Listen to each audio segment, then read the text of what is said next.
കുറച്ച് ദിവസങ്ങളിലായിട്ട് മോഹൻലാലിനെ കുറിച്ച് തെറ്റിദ്ധാരണ പരത്തുന്ന രീതിയിലുള്ള വാർത്തകൾ പ്രചരിച്ചുകൊണ്ടേയിരിക്കുകയാണ്. അത് മറ്റൊന്നുമല്ല, മോഹൻലാലിന്റെ കഴുത്തിൽ ഒരു കുരിശുമാല ധരിച്ചിട്ടുണ്ട്, അല്ലെങ്കിൽ മാലയുടെ അറ്റത്ത് ഒരു ചെറിയ കുരിശ് രൂപം കിടപ്പുണ്ട്. അതുകൊണ്ട് മോഹൻലാൽ ക്രിസ്തുമതം സ്വീകരിച്ചു, മാമൂസ മുങ്ങാൻ പോവുകയാണോ?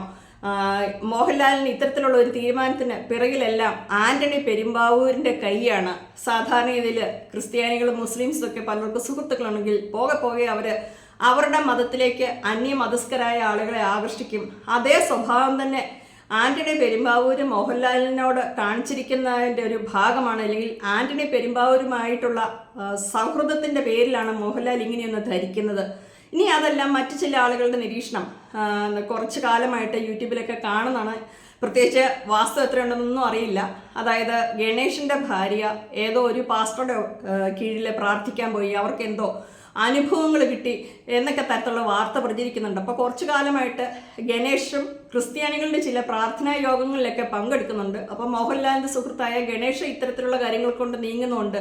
മോഹൻലാൽ സമാനമായ ഒരു നിലപാട് പുലർത്തുന്നതായിരിക്കാം എന്നൊക്കെ തരത്തിലുള്ള തെറ്റിദ്ധാരണ പരത്തുന്ന തരത്തിലുള്ള ഒരുപാട് വാർത്തകൾ ഇങ്ങനെ പ്രചരിച്ചുകൊണ്ടിരിക്കുകയാണ്. നമ്മൾ മനസ്സിലാക്കേണ്ട ഒരു കാര്യം എന്ന് പറയുന്നത്, ഒരു കുരിശ് ധരിച്ചു എന്ന് വിചാരിച്ചുകൊണ്ട് ആരും ക്രിസ്ത്യാനിയായിട്ടൊന്നും മാറുവാനായിട്ട് പോകുന്നില്ല. അപ്പം ഇതിനെക്കുറിച്ച് പറഞ്ഞാൽ ചില ആളുകൾ ധരിച്ചു വെക്കുന്നത് ഒരു ഫാഷൻ്റെ ഭാഗമായിരിക്കാം, അല്ലെങ്കിൽ ഏതെങ്കിലും ഒരു സിനിമയുടെ ഒരു ഭാഗമായിട്ട് ധരിക്കാം, അതവിടെ കിടന്നോട്ടെ, ഇല്ലെങ്കിൽ അതിൽ നിന്ന് എന്തെങ്കിലും ഒരു പോസിറ്റിവിറ്റി കിട്ടി എന്ന് തോന്നിയിട്ടാവാം. അല്ലെങ്കിൽ ചില ആളുകളൊക്കെ ഒരു രസത്തിനോ അല്ലെങ്കിൽ ഒരു ആശ്വാസത്തിനോ ധൈര്യത്തിനൊക്കെ വേണ്ടിയിട്ട് കൈകളിൽ അവരുടെ വാഹനങ്ങളിലൊക്കെ കൊന്ത വെക്കുന്നവരുണ്ട്. അപ്പോൾ ആ ഒരു രീതിയിലായിരിക്കാം ഇതെന്ന് ധരിച്ചു വെക്കുന്ന ആളുകളുമുണ്ട്.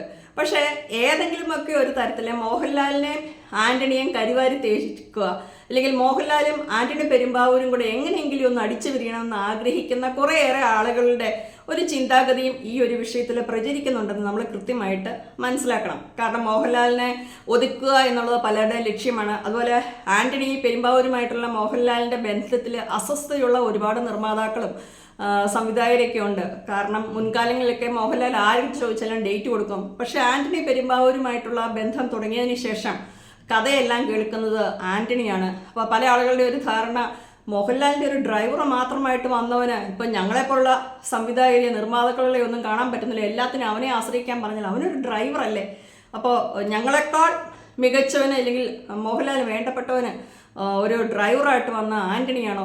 ഇങ്ങനെയൊക്കെ ചിന്തിക്കുന്ന ആളുകളുടെ ഒരു ഈഗോയും കോംപ്ലക്സും ഇതിനകത്ത് വലിയൊരു ഘടകമാണ്.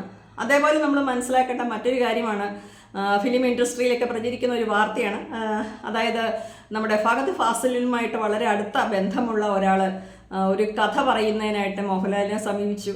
മോഹൻലാലിനെ ആളെ അറിയാവുന്നതുകൊണ്ട് തന്നെ ആ വ്യക്തിയുമായിട്ട് സിനിമ ചെയ്യാം എന്നൊരു ഓഫർ കൊടുത്തു. അപ്പോൾ ഡേറ്റ് കാര്യങ്ങൾ എന്ത് വേണമെങ്കിലും നിങ്ങൾ ആന്റണിയുമായിട്ട് സംസാരിച്ച് തീരുമാനമെടുക്കൂ എന്ന രീതിയിലേക്ക് നിർദ്ദേശം വെച്ചപ്പോൾ ഇത് ചെന്ന ഒരാൾ പെട്ടെന്ന് പറഞ്ഞു, ഇല്ല, ആന്റണിയുമായിട്ട് എനിക്ക് സംസാരിക്കാൻ താല്പര്യമില്ല എന്ന് പറഞ്ഞു. ഇത് കേട്ട മോഹൻലാൽ കുറച്ചു നേരം പെട്ടെന്ന് നിശബ്ദനായിരുന്നു. കുറച്ചു നേരം ആലോചിച്ചു. അതിനുശേഷം പറഞ്ഞു, നമുക്ക് ഈ പ്രോജക്റ്റ് വിടാം, അതായത് ഞാൻ ഈ ഒരു കാര്യമായിട്ട് മുന്നോട്ട് പോകാൻ ആഗ്രഹിക്കുന്നില്ല എന്ന്. അപ്പം നമ്മൾ ആദ്യമായിട്ട് മനസ്സിലാക്കേണ്ട ഒരു കാര്യം, ഇപ്പോൾ കഴിഞ്ഞ ദിവസങ്ങളിലൊക്കെ വലിയ ഒരു ചർച്ചയായിട്ട് വന്നിരിക്കുന്നതാണ്. അതായത് മോഹൻലാൽ കുറേ കാലമായിട്ട് ചിലർ പറയുന്നു മോഹൻലാൽ സാമ്പത്തികമായിട്ട് രക്ഷപ്പെട്ടപ്പോൾ അതിൻ്റെ പിറകിലുള്ളത് ആന്റണിയുടെ ബുദ്ധിയാണ് എന്ന് പറയുന്നു. ഇപ്പോൾ കഴിഞ്ഞ ദിവസങ്ങളൊക്കെ വന്നേക്കുന്നു മോഹൻലാൽ സമീപകാലത്തെ പല ചിത്രങ്ങളും ഫ്ലോപ്പാണ്, അദ്ദേഹം കാണിക്കുന്ന പലതും മണ്ടത്തരമാണ്, ഇതിൻ്റെ എല്ലാം പിറകിൽ ഈ ആന്റണി പെരുമ്പാവൂരാണ് ഇപ്പം മോഹൻലാലിനെ നശിപ്പിച്ചുകൊണ്ടേയിരിക്കുന്നത് എന്ന തരത്തിലാണ്. അതായത് ഒരാൾ ആരുടെയെങ്കിലും പഴി ചാരാൻ ഒരാൾ വേണമെങ്കിൽ അതിപ്പോൾ ആന്റണി പെരുമ്പാവൂരാണ്. മോഹൻലാലും ആന്റണി പെരുമ്പാവൂരും തമ്മിലുള്ള ആ അടുത്ത ബന്ധത്തെക്കുറിച്ച് നമുക്കറിയാം. മോഹൻലാലിൻ്റെ വളരെ വിശ്വസ്തനായ വ്യക്തിയാണ്. അതുപോലെ ട്രീറ്റ്മെൻറ്റ് മറ്റു കാര്യങ്ങൾക്കൊക്കെ പോയിരുന്ന ഒരു സമയത്ത് സ്വന്തം ഭാര്യയെ ചെയ്തു കൊടുക്കേണ്ട ഒരുപാട് കാര്യങ്ങൾ, അപ്പോൾ മസാജ് കഴിഞ്ഞിട്ട് വരുമ്പോൾ ദേഹം തുടച്ചു കൊടുക്കുക, ഇങ്ങനെയുള്ള എല്ലാ കാര്യങ്ങളും ഒരു സഹോദര സ്ഥാനത്ത് നിന്ന് ചെയ്തു കൊടുത്ത് മോഹൻലാലിനെ പ്രൊട്ടക്റ്റ് ചെയ്ത് എന്തിനും എപ്പോഴും കൂടുതലുള്ള ഒരു വ്യക്തിയാണ്. ആ വ്യക്തിയെ തള്ളി പറയണം, ഇല്ലെങ്കിൽ ഇവർ തമ്മിൽ അടിച്ചു പിരിയണം എന്നൊക്കെ ആഗ്രഹിക്കുന്ന വ്യക്തികളാണ് ഇപ്പോൾ ആന്റണി പെരുമ്പാവൂരിൻ്റെ തോളിൽ ചാരി മോഹൻലാലിനെ വെടിവെക്കുന്നത്. അത് എന്നേലും കാണിച്ച് മോഹൻലാലിനെ ഒന്ന് താഴ്ത്തി കെട്ടണം. പക്ഷേ ഇത് മോഹൻലാലിനെ താഴ്ത്തി കെട്ടുന്നത് മോഹൻലാലിൻ്റെ ആളുകൾക്ക്, ആരാധകർക്ക് മനസ്സിലാവുന്നുണ്ട്. ഇതിൻ്റെയൊക്കെ പുറകിൽ മറ്റു ചില ലക്ഷ്യങ്ങളുണ്ടെന്ന് ആളുകൾ തിരിച്ചറിഞ്ഞിട്ടുണ്ട്. അതുകൊണ്ട് മോഹൻലാലിനെ ഡയറക്റ്റ് ആക്രമിക്കാൻ പറ്റാഞ്ഞിട്ട് ആന്റണി പെരുമ്പാവൂരിൻ്റെ തോളച്ചാരി ഇങ്ങനെ വെടിവെച്ചുകൊണ്ടേ ഇരിക്കുകയാണ്. അപ്പം ആരൊക്കെ എന്തൊക്കെ കാണിച്ചാലും എന്തൊക്കെ പറഞ്ഞാലും മോഹൻലാലിന് നമ്മൾ ആദ്യമായിട്ട് മനസ്സിലാക്കുക. ചിന്താശേഷിയുള്ള ഒരു വ്യക്തിയാണ്. ഒരു കുരിശുമാല ധരിച്ചു എന്ന് വെച്ചുകൊണ്ട് അദ്ദേഹം മതം മാറാനൊന്നും പോകുന്നില്ല. അതിനൊക്കെ പണ്ടേ അവസരങ്ങൾ ഉണ്ടായിരുന്നല്ലോ മതം മാറണമെങ്കിൽ. ഈ 65 വയസ്സ് കഴിഞ്ഞിട്ടാണ് ഇനി മോഹൻലാൽ മതം മാറാൻ പോകുന്നത്. ഇനി അദ്ദേഹത്തിന് എന്തെങ്കിലുമൊക്കെ ആത്മീയതയോട് താല്പര്യമുള്ള ഒരു വ്യക്തിയാണ്. ചിലപ്പോൾ അദ്ദേഹം എല്ലാ മതങ്ങളെയും അതിൻ്റെ അടിസ്ഥാന തത്വങ്ങളെ ബഹുമാനിക്കുന്ന ഒരു വ്യക്തിയാണ് എന്നുകൂടെ നമ്മൾ മനസ്സിലാക്കുക. ഇപ്പോൾ ഒരു കുരിശിട്ടു, അല്ലെങ്കിൽ നമ്മൾ ആരെങ്കിലും ഒരു ദിവസം ഇപ്പോൾ ഉമ്മൻചാണ്ടിയുടെ മകന് ശബരിമല പോയി ഉടനെ അതിനെ വലിയൊരു വിഷയമാക്കി മാറ്റിക്കൊണ്ട് ഇങ്ങനെയൊക്കെ ഈ ജാതിയുടെയും മതത്തിൻ്റെയും പേരിൽ മാത്രം ആളുകളെ വേർതിരിച്ച് കാണിക്കാൻ മാത്രം വൃത്തികെട്ട മനസ്ഥിതിയുള്ള കുറേ ആളുകളും നമ്മുടെ ഇടയിലുണ്ട്. അപ്പം മോഹൻലാലിനെ ഒന്ന് ഇകഴ്ത്തി കാണിക്കാൻ വേണ്ടിയിട്ട് എടുക്കുന്ന ഒരു പരിപാടിയാണ്.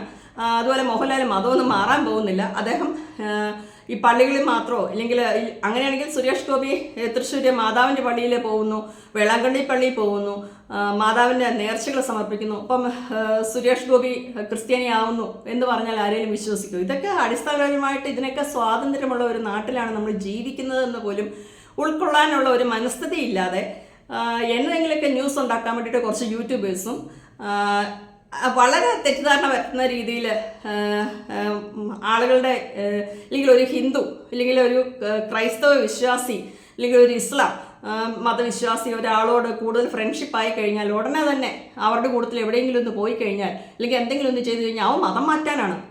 ഇങ്ങനെയുള്ള കൃത്യമായ അജണ്ട വെച്ച് പുലർത്തുന്ന ഈ ആളുകളുടെ നിലപാടുകൾ കൃത്യമായിട്ട് സൂക്ഷിക്കണം. അപ്പോൾ എന്ത് തന്നെയാണെങ്കിലും മോഹൻലാൽ മതം മാറാൻ പോയിട്ടില്ല, മോഹൻലാൽ മതം മാറാനൊട്ട് പോകുന്നുമില്ല. അദ്ദേഹം അടിക്കടി അമ്പലങ്ങളിലും മറ്റു കാര്യങ്ങളിലൊക്കെ പോകുന്നുണ്ട്. ഭാര്യയ്ക്ക് സുജിത്തയ്ക്ക് കുറച്ച് കാലമായിട്ട് എന്തോ ആരോഗ്യ പ്രശ്നങ്ങളുണ്ടായിരുന്നു. പിന്നെ പ്രായമായിട്ട് വരികയല്ലേ, സ്വാഭാവികമായിട്ട് ഏതൊരു മനുഷ്യനും ആത്മീയതയിലേക്കൊക്കെ തിരിയുന്ന ഒരു പ്രായമാണ്. അപ്പം അതിനെ ആ ഒരു തരത്തിൽ മാത്രം വ്യാഖ്യാനിക്കാനായിട്ട് ശ്രദ്ധിക്കുക. പുതിയൊരു വിഷയവുമായിട്ട് നമുക്ക് വീണ്ടും കാണാം.